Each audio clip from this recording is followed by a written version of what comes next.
Assalamualaikum dan salam sejahtera. Anda bersama saya Nurul Hidayat Mul, pastinya dalam Koresponden Bernama. Dan seperti biasa, dalam Koresponden Bernama kita akan berkongsikan perkembangan status terkini COVID-19 di Malaysia, berita-berita berkaitan biro dari Biro Bernama Terengganu dan Koresponden Bernama di Singapura. Dan tak lupa juga dalam tetamu jemputan hari ini bagi membincangkan topik yang menarik pastinya daripada mytayar.com, iaitu banding dahulu sebelum tukar. Nak tahu lebih lanjut, pastikan anda terus setia bersama kami hanya di Koresponden Bernama.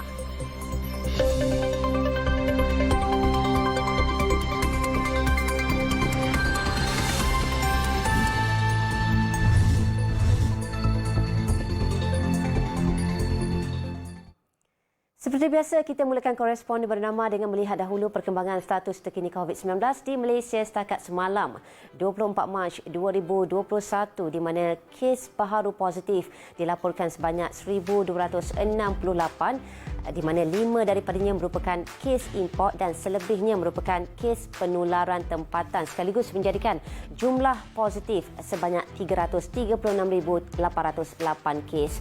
Manakala kalau kita dapat saksikan pula kes sembuh setakat semalam mencatatkan angka sebanyak 1,083 kes, sekaligus menjadikan jumlah kes sembuh keseluruhan COVID-19 di negara kita adalah 320,925 kes. Dan kes kematian semalam dilaporkan sebanyak 2 kematian, sekaligus menjadikan jumlah kes keseluruhan kematian adalah sebanyak 1,246, manakala 161 dirawat di ICU dan 73 daripadanya memerlukan bantuan alat pernafasan. Daripada perkembangan kes COVID-19, kali ini kita beralih pula ke perkembangan COVID-19 di negara jiran di Singapura. Dan difahamkan Singapura sudah pun menawarkan vaksin COVID-19 pada 20 Mac lepas kepada pemandu dan pengiring lori kargo terpilih yang sering memasuki negara itu daripada Malaysia. Dan 2 pusat vaksinasi telah pun diwujudkan. Satu di Sungai Kadut bagi kargo yang memasuki dari pusat pemeriksaan darat Woodlands dan Benoi Sektor yang memasuki dari Tuas. Dan untuk mendapatkan butiran lanjut, kita bersama dengan Koresponden Bernama di Singapura, Masita Ahmad. Silakan. Ya, menurut Kementerian Kesihatan Singapura, vaksinasi ini bertujuan untuk meminimalkan risiko jangkitan kepada pekerja yang terlibat dalam penghantaran barangan perlu ke Singapura. Vaksinasi akan memberikan perlindungan tambahan terhadap virus tersebut, memastikan kaki tangan terlibat akan terus menghantar barangan ke Singapura dengan selamat. Untuk pengetahuan, kira-kira 3,000 hingga 4,000 pemandu lori dan pengiring memasuki Singapura setiap hari. Ini disahkan sendiri oleh Menteri Kesihatan kita, Datuk Dr. Adam Baba, baru-baru ini. Mereka yang terpilih untuk divaksin akan dimaklumkan menerusi SMS daripada Kementerian Perdagangan dan Industri Singapura atau MTI, dan akan dihubungi selepas itu untuk temu janji menjalani vaksinasi di tempat yang ditetapkan di sini. Pemandu lori kargo dan pengiring yang telah mendapat suntikan kedua-dua dos vaksin ini akan menerima sijil imunisasi. Ini disahkan sendiri oleh MTI pada 18 Mac lalu. Perakuan bahawa mereka telah selesai menjalani proses vaksinasi juga akan dihantar menerusi SMS. Mereka yang terlibat ini akan dikecualikan daripada menjalani ujian saringan semasa ketibaan atau ringkasnya OAT selama 14 hari selepas pengambilan dos kedua. Dr. Adam Baba juga meminta supaya mereka yang sudah menerima suntikan di Singapura agar melaporkan kepada pihak kementerian, lebih-lebih lagi mereka yang sudah mendaftar melalui aplikasi MySejahtera. Mereka boleh hubungi talian 0388 833 952 atau email ke imunisasi@moh.gov.my. Mereka yang belum menerima suntikan vaksin di Singapura masih dibenarkan memasuki negara ini dengan syarat mereka mematuhi langkah-langkah kesihatan sempadan yang ditetapkan seperti OAT. Semua pemandu lori kargo dan pengiring tanpa mengira status vaksinasi yang masuk ke Singapura masih dikendaki mematuhi langkah-langkah pengurusan keselamatan sedia ada semasa menjalankan tugas mereka. Ini termasuk memastikan pemeriksaan safe entry dan suhu dijalankan sebelum memasuki lokasi penghantaran, dan memastikan jarak yang selamat sepanjang masa semasa pemunggahan serta penghantaran kargo. Untuk pengetahuan, antara 2 Januari hingga 29 Januari 19 daripada 33,931 pemandu lori dan pengiring yang menjalani saringan COVID-19 disahkan positif di Johor Bahru International Checkpoint. Sekian saja laporan saya untuk minggu ini. Terima kasih. Terima kasih Mas Siti Ahmad atas laporan itu tadi, dan kali ini kita beralih pula dari Singapura ke Biro Terengganu. Dan baru-baru ini Agensi Penguatkuasaan Maritim Malaysia APMM Terengganu melupuskan 4 bot nelayan Vietnam secara menenggelamkannya untuk dijadikan sebagai tukun tiruan di perairan Kuala Nerus Terengganu, di mana program pelupusan bot ini adalah yang pertama diadakan pada 2021 dan pihaknya menjangkakan sebanyak 43 bot nelayan asing lagi bakal ditenggelamkan pada tahun ini setelah mendapat pelucutan hak daripada mahkamah. Dan untuk mendapatkan berita selanjutnya, kita bersama dengan wartawan Biro Bernama Terengganu, Balkis Jamaluddin. Silakan. Terima kasih rakan setugas di Kuala Lumpur. Saya kini sedang berada berdekatan dengan perairan negeri Terengganu, yang mana sebentar tadi baru saja berlangsungnya aktiviti melupuskan 4 buah bot nelayan Vietnam yang dilucut hak secara dengan menenggelamkannya sebagai tukun tiruan dan berhampiran perairan Kuala Nerus kira-kira 12 batu nautika daripada Kuala Terengganu.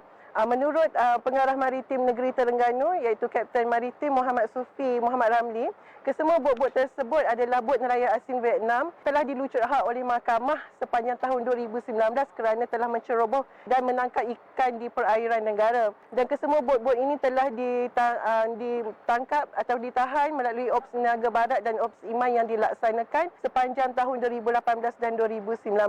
Dan pada hari ini merupakan program pelupusan bot yang pertama diadakan pada tahun ini, dan pihak maritim berancang akan meluputkan lagi 43 buah bot nelayan asing pada tahun ini.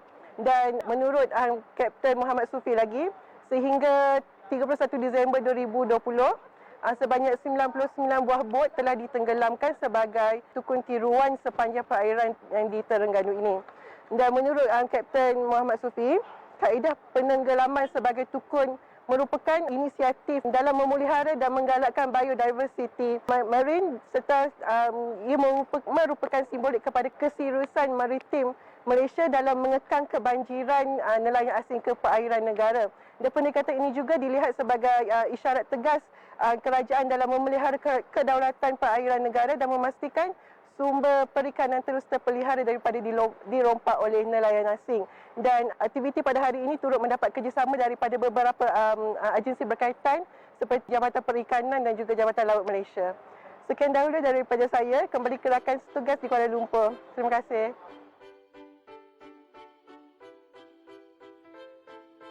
Itu dia langsung daripada Terengganu, dan kita akan berhenti rehat seketika dan kembali selepas ini.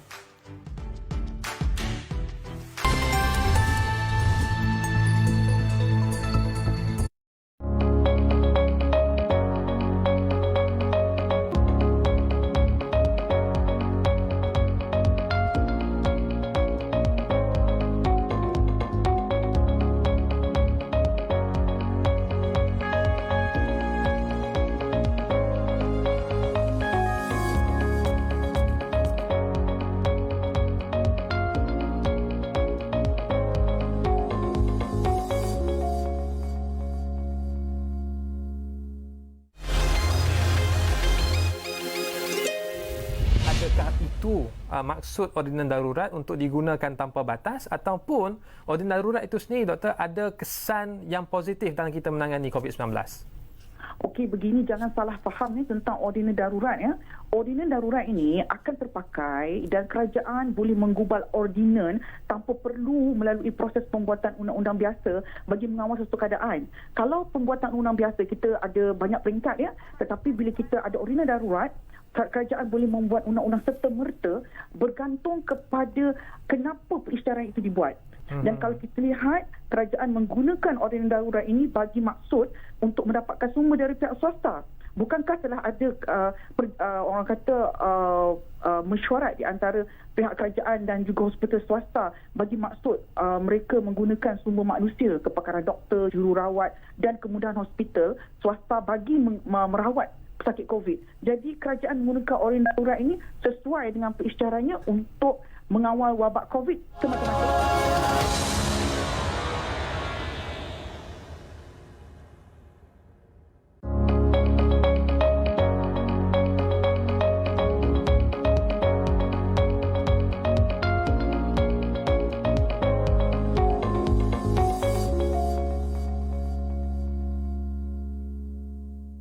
Ini Mat. Dia seorang pekerja yang baru. Sebagai seorang pekerja baru, Mat sepatutnya menunjukkan sifat integriti yang bagus. Tetapi akibat hasutan rakan sekerja, Mat kurang accountability. Salah tu. Mujolah ada pekerja lain yang sudi menegusi Mat ni. Macam ni baru betul. Kita seharusnya mengamalkan sifat integriti ini bukan sahaja ketika bekerja, malah di sepanjang kehidupan harian kita. Janganlah kita menjadi seorang pekerja yang suka melengah-lengahkan masa, berjalan ke sana ke sini ketika waktu kerja, kurang bersemangat ketika menjalankan tugas dan mengambil rasuah. Seharusnya, jadilah seorang pekerja yang bersemangat, jujur, amanah, mendepati masa, sentiasa berdaya saing dan sentiasa berfikiran positif. Tak kiralah pekerja swasta maupun kaki tangan awam, jadikan sifat integriti satu amalan. Mari bersama jadikan Malaysia dikenali kerana integritinya dan bukan rasuahnya.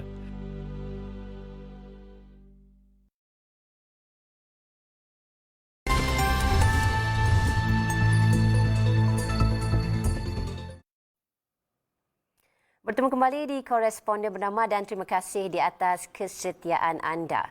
Dan apabila memandu kita akan bercerita mengenai kenderaan. Di mana ciri-ciri keselamatan perlu dititikberatkan terutama di bahagian-bahagian penting kenderaan seperti tayar. Tidak dinafikan salah satu puncanya berlaku insiden kemalangan adalah kerana tayar atau rim yang digunakan sudah rosak ataupun tidak stabil. Dan sekiranya ia dalam kondisi yang tidak menyenangkan, bermakna anda perlu menukarkan tayar dalam keadaan segera. Dan sekiranya anda mengambil sikap tunggu dan lihat ataupun bertangguh, kelak akan mengundang bahaya. Tapi macam mana nak menjadi pembeli yang bijak seiring dengan bajet? Dalam tak kala pandemik COVID-19 ini tidak dinafikan lagi. Pergerakan kita agak terbatas. Konteks secara fizikal juga perlu dihadkan dan sebaiknya hendak membeli tayar kereta tak perlu pusing satu bandar. Dengan satu klik sahaja anda berupaya memilih tayar yang dijual di kedai-kedai tayar dan mendapatkannya secara pantas. Masalah pun dah selesai. Pening kepala pun pastinya hilang dan segalanya hanya berada di hujung jari. Siap boleh pilih-pilih lagi. Masa jimat sekaligus anda menjadi pembeli yang bijak, tidak tertipu dengan penjual yang tamak. Dan bersama saya di studio hari ini adalah Encik Riz Ayub, merupakan pengasas mytayar.com. Dan hari ini kita nak bercakap mengenai mytayar.com banding dahulu sebelum tukar. Satu topik yang sangat menarik sebenarnya ni. Sangat menarik. Memang. Dan bercakap mengenai mytayar.com. Mungkin Cik Riz boleh kongsikan bersama penonton di Koresponden apakah mengenai mytayar.com ini sebenarnya. Terima kasih kerana memberikan peluang kepada saya berada dalam program ini. Sebenarnya mytayar.com ini adalah satu platform di internet yang kami cipta untuk memudahkan pengguna untuk membeli tayar dengan caranya selamat dan juga jimat. Itu dia. Jadi kami berharap ia akan memberikan manfaat pada pengguna, mengelakkan mereka dari ditipu oleh bengkel-bengkel yang tidak bertanggungjawab. Okey. Dan sebenarnya Cik Riz, kita nak tahu juga macam mana datangnya idea yang begitu kreatif ini nak wujudkan platform mytayar.com ini sebenarnya. Ini satu pengalaman saya sendiri. Dulu saya pernah mengalami masalah kereta. Jadi saya pun carilah macam mana saya nak selesaikan masalah bateri yang mati ni. Jadi pun saya pun pusing satu bandar nak cari ganti bateri. Lepas tu jumpa satu kedai, dia kata harga saya murah. Datang dengan saya beli. Saya pun dah beli, dia dah pasang. Bila saya nak bayar, dia kata harga dia macam ni. Saya kata apa asal mahal sangat? Memang harga kita sebenarnya asal mahal sangat. Saya kata, rupanya memang sangat mahal dari dia. Mungkin saya telah ditipu lah. oleh kedai tu, jadi terpaksalah benda dah pasang. Nak buat macam mana kita bayar. Jadi Betul. datang satu idea pada saya, macam mana kita nak memberikan satu cara untuk pengguna untuk membeli barangan kereta dengan cara mudah, mengelakkan diri ditipu oleh bengkel-bengkel yang tidak bertanggungjawab ni lah. Betul, dan saya tertarik sekali di kala pandemik ini, mytaya.com pula keluar. Ini adalah satu masa yang tepat sebenarnya. Kita nak mengurangkan kontak fizikal sesama individu, sekaligus memutuskan ataupun mengurangkan rangkaian kluster-kluster yang mungkin lahir daripada tersebut, kontak tersebut, dan maka lahirlah mytaya.com. Ini adalah satu usaha yang begitu, saya kira, bijak sekali, dapat membeli dengan menjimatkan masa. Lepas tu dalam masa yang sama, mungkin boleh Tuan terangkan lebih mendalam lagi mengenai prosedur pembelian menerusi mytaya.com ni macam mana sebenarnya? Okey, ini yang sangat mudah. Tak payah jalan-jalan, tak payah pusing-pusing satu bandar. Pergi saja ke website kami, mytaya.com, mytayar.com. Terus saja ke website, masukkan lokasi anda, masukkan harga, masukkan saiz tayar yang dicari ataupun model kereta. Okey. Masukkan semua tu, cari terus di situ. Okey. Jadi website tu akan tunjukkan tayar ni ditawarkan oleh kedai di mana, berapa harganya. Kedai ni tawarkan berapa harganya. Jadi sebagai pengguna, dia hanya klik dan beli online. Okey. Itu dia, semudah ABC, Cik Riz. Kita kata apa, segalanya di hujung jari. Kalau nak membeli belah secara online, kali ni kita membeli belah tayar pula dekat online kan. Tak ada yang mustahil. Tapi kalau dah beli tu macam mana prosedur pembeliannya pula? Mereka di luar tu nak tahu juga sebenarnya ni. Okey. Lepas kita, kalau macam pengguna tu dah jumpa tayar apa yang dia nak. Okey, yang dia kata harga okey, dekat rumah dia, dia pun buat booking online. Buat deposit, bayar deposit sikit online. Jadi kita tahu apa customer tu dah beli. Lepas tu dia akan dapat email.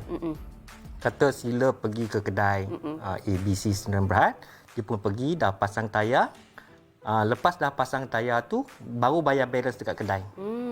Jadi harga yang kita letak dekat website, itu harga yang dia bayar. Tak perlu lagi nak bincang-bincang, boleh ke bagi murah lagi, kenapa mahal sangat, nak tambah ni. Jadi benda tu kita nak cuba mudahkan untuk pengguna untuk mencari tayar. Ya, dan memudahkan kerja kedua-dua pihak sebenarnya juga, Cik Riz, ya. Dan memastikan pengguna tidak tertipu. Bak kata Cik Riz tadilah, beli-beli kata tengok harga lain, dah bayar harga lain pula, kan. Okey. Dan Cik Riz, sebenarnya kita nak tahu juga mengenai perkhidmatan mytaya.com ini. Setakat ini ada di mana sebenarnya? Okey, sekarang ni kita lebih di bandar-bandar besar. Kita ada di Kuala Lumpur, Klang Valley, basically, dan juga kita ada di Johor Bahru, Pulau Pinang, Ipoh dan Kuantan. Jadi usaha tu masih di bandar-bandar besar lah. Jadi plan kami selepas ini untuk pergi ke bandar-bandar yang kecil di seluruh Malaysia. Itu dia. Dan kita nak tahu juga setakat ini dah berapa ramai yang menyertai, para peniaga yang menyertai dalam mytaya.com, dan bagaimanakah caranya mereka ingin memasukkan perniagaan mereka di dalam platform mytaya.com ini? Okey, sekarang ni kami ada lebih kurang 120 workshop yang join kami. Dan kami masih lagi mencari workshop-workshop yang bagus untuk menyertai kami di seluruh negara. Untuk peniaga tayar ataupun workshop yang ingin menyertai mytaya.com, cuma telefon kami di 010-77-829-27 dan kata nak join mytaya.com. Kami memberikan cara yang mudah untuk mereka memasarkan produk secara online. Tak perlu lagi mereka manage sendirilah. Okey, itu dia. Satu lagi saya tertarik dengan tagline mytaya.com ini, ya. Easy peasy, no drama, no nothing.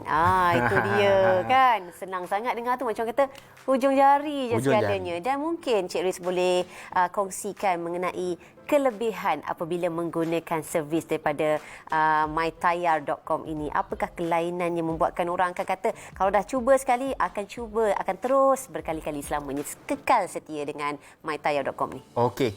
Macam Puan Nurul cakap tadilah. Zaman dulu orang pusing satu bandar nak beli tayar. Sekarang ni tak payah dah. Pergi saja ke internet, pergi saja ke website kami. klik terus dapat harga tayang. Harga pun bagus. Kami akan pastikan workshop tu tak menipu. Kalau dia tipu, dia akan dapat tindakan dari kami lah. Okey. Lepas tu sebab harga tu dah memang harga yang sangat baik. Dah tak payah nak pusing-pusing bandang. Sangat memudahkanlah untuk pengguna mencari tayang. Betul. Sangat mudah dan menyenangkan ke semua pihak. Yang paling saya suka tu sebab jimat masa. Jimat masa. Masa tu sangat berharga ya Cik Riz, umpama emas orang kata kan. Apabila dimanfaatkan sepenuhnya, lebihlah orang kata hati kita lebih senang dan kerja pun lebih smooth. Dan Cik Riz, kalau kita nak tahu juga daripada segi macam Cik Riz kata ya, daripada segi prosedur pembelian tayar tersebut adalah pengguna ataupun pembeli perlu membayar sedikit deposit dan kemudian akan menjelaskan baki keseluruhan apabila proses pertukaran tayar itu berlaku. Maksudnya, adakah servis tersebut memerlukan seseorang pembeli itu perlu ke bengkel tersebut ataupun daripada bengkel hanya datang ke rumah untuk melakukan servis penukaran tayar? Bagaimana tu? Okey, buat masa ini kami masih memerlukan pengguna untuk pergi ke workshop untuk memasang tayar. Salah satu sebabnya adalah kita nak objektif kami adalah untuk basically membawa pengguna kepada kedai, kepada workshop, mengenalkan pengguna yang baru kepada workshop. Jadi untuk tukar tayar ni kita perlukan mesin yang besar. Betul. Nak tukar tayar tu, nak buat balancing, nak buat alignment. Jadi masih memerlukan pengguna untuk pergi ke kedai untuk menukar tayar lah. Kami juga sedang memikirkan cara untuk mungkin di masa hadapan kami akan cari cara untuk menyedia perkhidmatan yang membolehkan pemasangan tayar di rumah. Ataupun di mana sahaja lokasi. Contohnya manalah tahu tayar bocor, tayar pecah di tepi jalan ke servis tersebut kan. Tak payahlah nak panggil towing lagi. Jimat masa, jimat duit juga sebenarnya. Itu dalam planning kami tu. InsyaAllah akan datang dalam mytayar.com kan. Dalam planning tu. Okey, setakat ni bagaimana pula sambutan orang ramai terhadap mytayar.com ini? Sambutan setakat ini sangat okey. Dah ramai orang yang mencuba perkhidmatan kami dan setakat ini komen daripada pengguna adalah sangat positif. Sangat-sangat positif. Ya, saya dengar pun dah rasa seronok. Apatah lagi orang yang menggunakan. Saya harap pun akan menjadi pelanggan kami. InsyaAllah. Ni baru tahu hari ni kan. Selepas ni saya akan gunakan mytayar.com. Dan kita nak tahu juga mengenai perancangan masa hadapan. Tadi Cik Riz dah intro sikit. Kata mungkin servis pertukaran tayar tu akan dilakukanlah di masa akan di lokasi pengguna berkenaan. Itu untuk masa hadapan. Dan bagaimana lagi dengan perancangan masa hadapan bagi mytayar.com itu? Okey, perancangan saya untuk mytayar.com ini, kami nak menjadikan mytayar.com ini sebagai satu platform internet untuk industri otomotif yang memudahkan pengguna mencari produk-produk untuk kereta dan kenderaan mereka dengan cara mudah. Memberikan juga yang kita punya idea supaya pengguna dan peniaga dapat berurusan dengan mudah melalui mytayar.com lah. Jadi mungkin di masa hadapan kami akan memulakan servis minyak hitam, buat repair dan benda-benda yang berkaitan dengan industri automotif. Okey, maksudnya servis tu akan diperluaskan lagi. Diperluaskan lagi. Itu dia orang kata one pit stop gitu kan. InsyaAllah satu hari nanti. Semua kat dalam tu. Itu dia. Dan Cik Riz, kita lihat kan sebagai pengguna, kebanyakan pengguna di luar sana sering kali tertipu dengan pemilik-pemilik bengkel khasnya apabila kata jual beli diadakan. Itu tayar lah dan pelbagai lagi. Dan macam mana tips sebenarnya kita nak mengelakkan diri kita ni daripada ditipu oleh peniaga yang tidak beretika ni sebenarnya? Okey, itu pun ditipu tu pun saya pun dah biasa kena tipu dengan workshop kereta ni. Jadi salah satu yang kami nampak ialah yang kita pentingkan pengguna perlu ada sedikit pengetahuan mengenai kenderaan mereka sendiri. Jadi bila kita pengguna tu tahu serba sedikit mengenai kenderaan mereka, kemungkinan untuk ditipu itu menjadi sangat berkurangan. Contohnya kita dah tahu, oh kereta saya jenis ini, dia memerlukan banyak ini. Jadi workshop tu susah sikit nak tipu. Kalau kita nampak macam terlampau tak tahu langsung, jadi itu memang besar kemungkinan untuk menjadi mangsa lah. Itu dia, saya dengar. Kan kita nampak, ini kita sebab saya pun selalu nampak. Kalau orang tu macam tak tahu langsung, memang akan menjadi mangsa. Ya, seram didengarnya. Tapi itulah hakikatnya. Nak-nak macam perempuan macam saya ni kan. Lagilah berisiko untuk ditipu. Sangat berisiko. Jadi anda di luar sana kalau elakkan diri ditipu, yang perlu adalah, yang penting adalah tambah ilmu sedikit sebanyak berkenaan kenderaan ataupun apa sahaja yang anda nak tukar supaya mengelakkan ditipu. At least orang kata apa, kita ni bijaklah menambahkan ilmu secara tak langsung. Okey. Dan mungkin Cik Riz boleh kongsikan mengenai harapan. Harapan sebenarnya, harapan untuk dan kata-kata akhir daripada mytaya.com, untuk taya.com. Harapan saya satu hari nanti kita boleh mengubahkan persepsi pengguna bahawa internet ini memudahkan. Tak perlu kita lagi berurusan cara lama. Betul.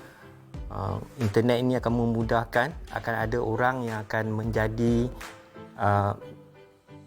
perantara di antara konsumer dan juga peniaga, dan akan cuba memudahkan perniagaan, memudahkan pembelian, mengurangkan kadar penipuan pada suatu hari nanti. Ya, itu dia. Dan sebaiknya kita memanfaatkan perniagaan e-dagang yang telah pun diumumkan oleh Perdana Menteri baru-baru ini, di mana dia ingin memperkasakan lagi perniagaan melalui ekonomi digital. Itu yang sebenarnya. Dan terima kasih kepada Encik Riz Ayub, merupakan pengasas mytaya.com. Dan topik hari ini sebenarnya topik yang begitu menarik, iaitu mytaya.com, banding dahulu sebelum tukar. Jadi kalau anda di luar sana nak tukar tayar, tertanya-tanya ataupun tak ada masa, ataupun untuk mengelakkan diri daripada tertipu dan ditipu, sebaiknya pergilah ke mytayar.com. Dan nampaknya kita masa tamat sampai di sini. Begitu pantas masa berlalu, dan masa juga jelas sekali mencemburui kita. Dan insya-Allah di lain kesempatan kita akan bersama kembali dengan Cik Riz di dalam topik yang akan datang. Kita tahu akan datang insya-Allah. Okey, jangan sekali lagi datang.